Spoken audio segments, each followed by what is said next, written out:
So students of class 12 physics, topic is electric potential energy continued. कल मैंने electric potential energy की definition आपको बताई थी और आज इसका मैं फॉर्मूला ड्राइव कराने जा रहा हूं। मान लीजिए दो चार्जेस Q1 और Q2 वैक्यूम और एयर में प्लेस्ड हैं। If the two charges Q1 and Q2 are placed at a distance of r in vacuum और एयर, ओके, तो हमें एक सिस्टम फॉर्म कर रहे हैं। They are forming a system. Now we want to calculate the potential energy of this system. For this suppose the charge Q2 initially is at infinity. मान लीजिए कि शुरुआत की स्टेज में चार्ज Q2 इंफिनिटी है, इंफिनिटी पे है, okay. सबसे पहला काम आप ये कीजिए कि इस चार्ज Q1 के कारण इस B पॉइंट पर पोटेंशियल निकाल लीजिए। तो हमने बताया था Q1 चार्ज के कारण क्या पोटेंशियल आएगा, किसी चार्ज सोर्स चार्ज के कारण क्या पोटेंशियल होता है, 1/4 pi epsilon not Q by R। यहाँ Q1 है तो पोटेंशियल इस चार्ज के कारण इस B पॉइंट पर पोटेंशियल कितना आ जाएगा बेटा, B equal to 1/4 pi epsilon naught Q1 by R, क्योंकि ये Q1 चार्ज है। ये हो गया क्वेश्चन नंबर 1, ओके।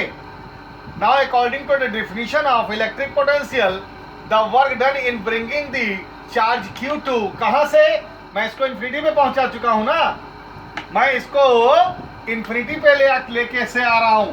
कहां से लेके आ रहा हूं, इंफिनिटी से लेके आ रहा हूं इस चार्ज को, कहां तक, बी तक। तो हमें वर्क डन करना होगा, इसकी फील्ड के अगेंस्ट वर्क डन करना होगा, इसकी फील्ड के अगेंस्ट, ओके। और पोटेंशियल आप फाइंड आउट कर ही चुके हैं, बी पॉइंट पर भी है। तो वर्क डन क्या होगा बच्चों, जो पोटेंशियल निकाले हो ये इंटू चार्ज Q2, यानी work done is equal to electrostatics में पढ़े हो Q इंटू क्या होता है V। तो वर्क डन क्या हो जाएगा, Q2 इंटू V। आइए पेज नंबर 2 पर, ये देखिए। तो जो इंफिनिटी से लेके आया तो मैं चार्ज Q2 पर कितना वर्क डन करना पड़ा B पॉइंट तक लाने में, W equal to Q2 into V, where V is the potential difference, okay.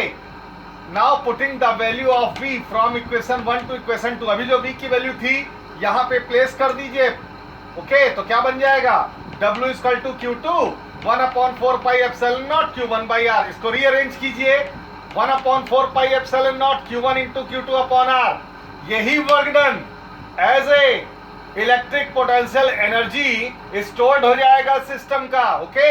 This work done is the electrical potential energy U से, कैपिटल U से रिप्रेजेंट करेंगे, of the system Q1 plus Q2, यानी U equal to W equal to 1/4 pi epsilon naught Q1 Q2 by R। Important आइए, the electric potential energy of a system of a fixed point charges is equal to the work that must be done by the external agent to assemble the system, bringing in each charge from infinity। यानी अगर हम कई charges का एक system बनाना चाहते हैं और उस सिस्टम की हम potential electric potential energy calculate करना चाहते हैं, तो हर एक चार्ज को आप कहां से लेके आएंगे, इंफिनिटी से लेके आएंगे, ओके। और जो इंडिविजुअल चार्जेस को लेके आएंगे किसी फील्ड में, तो उनकी जो टोटल वर्क डन होगा वही उसकी टोटल इलेक्ट्रिक पोटेंशियल एनर्जी होगी बेटा। Electric potential energy is a defined only in conservative field. ये केवल कंजर्वेटिव फील्ड में ही डिफाइन होती है। आइए पेज नंबर 3 पर, तीसरा, if there are more than 2 charges in a system, अभी मैंने समझाया आपको, then the electric potential energy is calculated for each pair and then all energies to be added algebraically। मान लीजिए ये 3 चार्जेस हैं Q1 माइनस Q2 और Q3, ये एक सिस्टम फॉर्म कर रहे हैं, they are forming a system. Q1 और Q2 के बीच का डिस्टेंस है R12 and the distance between Q1 and Q3 is R13 and the distance between Q2 and Q3 is R23। now we want to calculate the electric potential energy of the system। तो आप ऐसा करिए, एक एक pair को ले लीजिए। चलिए U12 यानी 1 और 2 के, Q1 और Q2 के बीच की पोटेंशियल एनर्जी को डिफाइन करेगा, Q2 और Q3 हो गया U23 और U13 Q1 और Q3 के बीच का। U12 की वैल्यू मालूम है 1/4 pi epsilon naught Q1 into minus Q2। क्यों ले रहे हैं माइनस, क्योंकि एनर्जी एक स्केलर क्वांटिटी है, पोटेंशियल एक स्केलर क्वांटिटी है, इसलिए चार्ज पर जो साइन होता है वो लिया जाता है, it is not a vector quantity, upon R12। ऐसे ही U23 1/4 pi epsilon not minus Q2 Q3 upon R23 plus ये वाला आ गया U13 कितना होगा 1/4 pi epsilon naught Q1 Q3 upon R13. Now 1/4 pi epsilon naught should be taken as a common from this expression. You will get the result minus Q1 Q2 upon R12 minus Q2 Q3 upon R23 plus Q1 Q3 upon R13.